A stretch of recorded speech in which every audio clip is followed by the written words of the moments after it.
கண்ணியத்திற்குரிய எல்லாம் வல்ல அல்லாஹ் ஜல்ல ஷானஹு தஆலாவின் நல்லடியார்களே, தனித்து விளங்கும் இஸ்லாம் என்ற இந்த தொடர் நிகழ்ச்சியிலே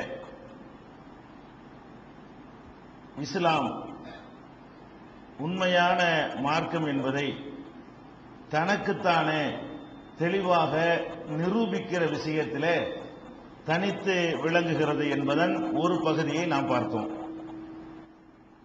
அதே போல இந்த மார்க்கம் உண்மையான மார்க்கம் என்பதற்கு அல்லாஹ் இரண்டு விதங்களிலே நிரூபித்து காட்டுகிறான்.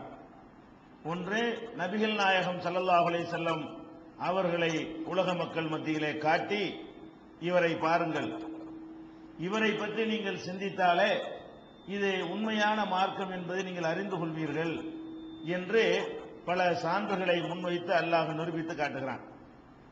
அடுத்ததாக, எந்த செய்தியை முஹம்மது ஸல்லல்லாஹு அலைஹி வஸல்லம் அவர்கள் அல்லாஹ்வுடைய வேதம் என்று மக்கள் மத்தியில் வைத்தார்களோ அந்த செய்தி குர்ஆன், அதுவும் தன்னைத்தானே உண்மை என்று நிரூபிக்கிறது.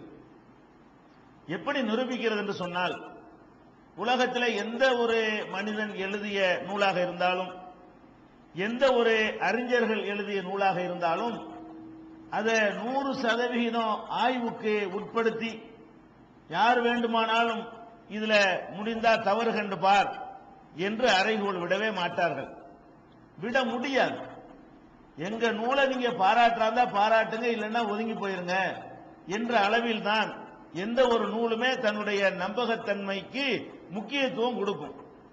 குர்ஆனை பொறுத்த வரைக்கும் எப்படி இது அமைந்து இருக்கிறது என்று சொன்னால், ஒவ்வொரு செய்தியை சொல்லும் பொழுதும் எடைய இது உண்மை, இது சத்தியம், உனக்கு சந்தேகம் இருந்தால் எந்த ஒரு அளவுகோல்ல வேண்டாலும் அளந்து பார், எந்த ஒரு உரைகள்ல வேண்டாலும் உரசிப்பார், இது சத்தியம்ங்கிற முடிவுக்கு நீ வருவாயே தவிர இதுல தவறு கண்டு இது அசத்தியம்ங்கிற முடிவுக்கு உன்னால் வர முடியாது என்று திருக்குர்ஆன் அடித்து திரும்ப திரும்ப சொல்கிறது.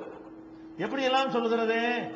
ரசூல் ஸல்லல்லாஹு அலைஹி வஸல்லம் அவர்கள் இந்த மார்க்கத்தை சொன்ன உடனே, குர்ஆனை போய் மக்கள்கிட்ட சொன்ன உடனே அவங்க இட்டுக்கட்டி சொல்றாருங்கிற மாதிரி ஒரு அவதூறை நபிகள் நாயகம் ஸல்லல்லாஹு அலைஹி வஸல்லத்தின் மீது சொன்னார்கள்.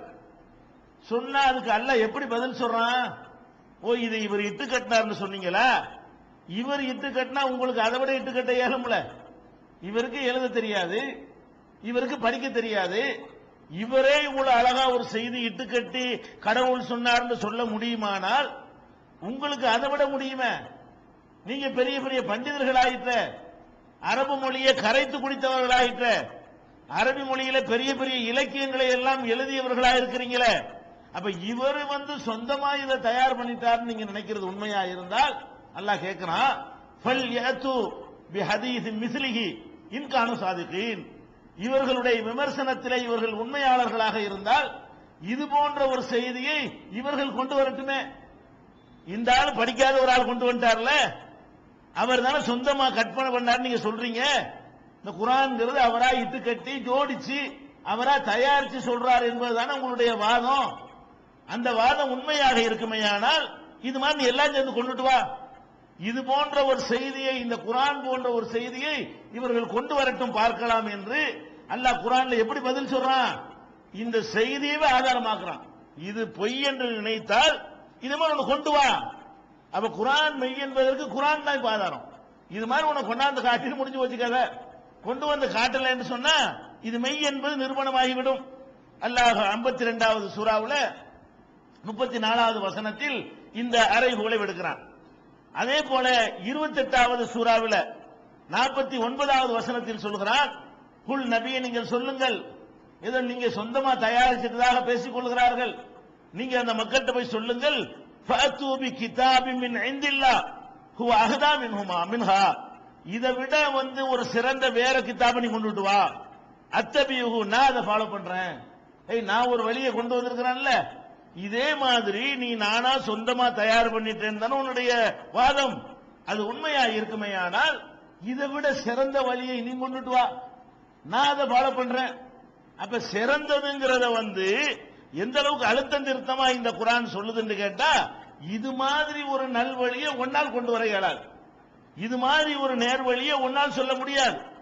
எல்லாரும் சேர்ந்து வேண்டாலும் கொண்டுட்டு வா, இன்குந்தும் சாதிக்கின், எல்லா இடத்துலயும் இதை போட்டுருவான்ல, இன்குந்தும் சாதிக்கின். நீங்கள் சொல்வது உண்மையாயிருந்தால், இதான விவகாரம். முகமது உண்மை சொல்றாரா, நீங்க உண்மை சொல்றீங்களா? இதான் பஞ்சாயத்து. முகமது உண்மை சொல்றாரா, நீங்க உண்மை சொல்றீங்களா? அதுக்கு என்ன ஆதாரம், என்ன எந்த அடிப்படையில் நீங்க நிரூபிக்கணும்? இவர் எதை கடவுள் வார்த்தை என்று சொல்கிறாரோ அது கடவுளிடமிருந்து வராமல் இவராகவே தயாரித்து சொல்கிறார் என்ற உங்கள் கூற்றில் நீங்கள் உண்மையாளர்களாயிருந்தால் உங்களுக்கு அது முடியும். அவருக்கு முடியக்கூடிய ஒரு விஷயம் உங்களுக்கு நிச்சயமாக முடியும். செஞ்சு காட்டிட்டு போங்களேன்.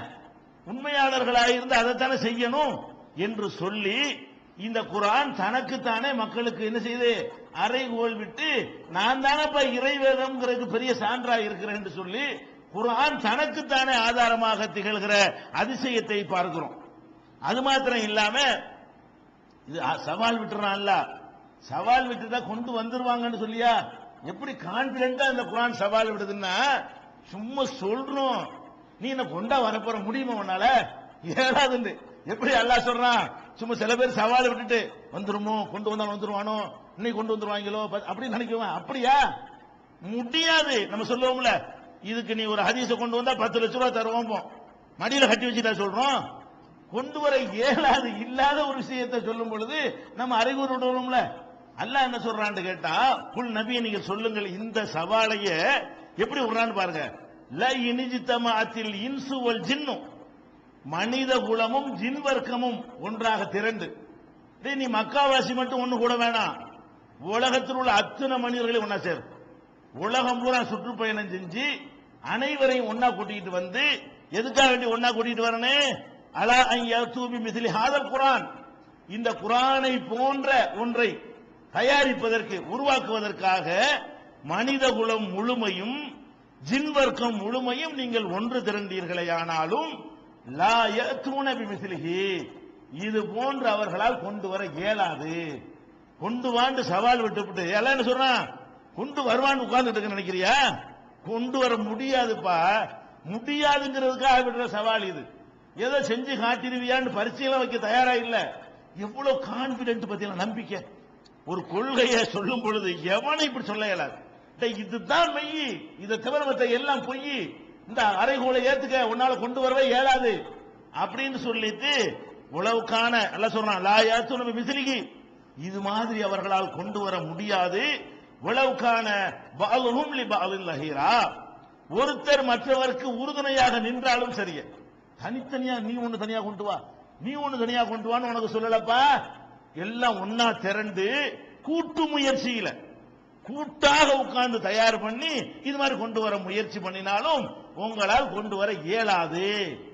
அப்ப குர்ஆன் இது இறை வார்த்தை தான், இது உண்மையான மார்க்கம் தான், அல்லாஹ்வுடைய மார்க்கம் தான் என்பதை குர்ஆனே நிரூபிக்கிறது. இந்த அறைகூவல் விடப்பட்டு 14 நூற்றாண்டுகள் கடந்த பிறகும் யாரும் இந்த அறைகூவல எதிர்கொள்ள முடியல, இன்னைக்கு வரைக்கும் முடியவில்லை. இது 17வது சூறாவுல 88வது வசனத்துல எல்லாம் சொல்லி காட்டுறான். ஒரு குர்ஆன் இவ்வளவு பெரிய வேதத்தை எப்படி கொண்டு வர்றது? அவங்க திகைக்கிறான், நல்ல அவகாசம் கொடுக்கறான், தடுமாறுறாங்க, கொண்டு வர முடியல. அல்லாஹ் என்ன பண்றான்னு கேட்டா, குர்ஆன் அளவுக்கு உனக்கு கொண்டு வர இல்லையா, இறங்கி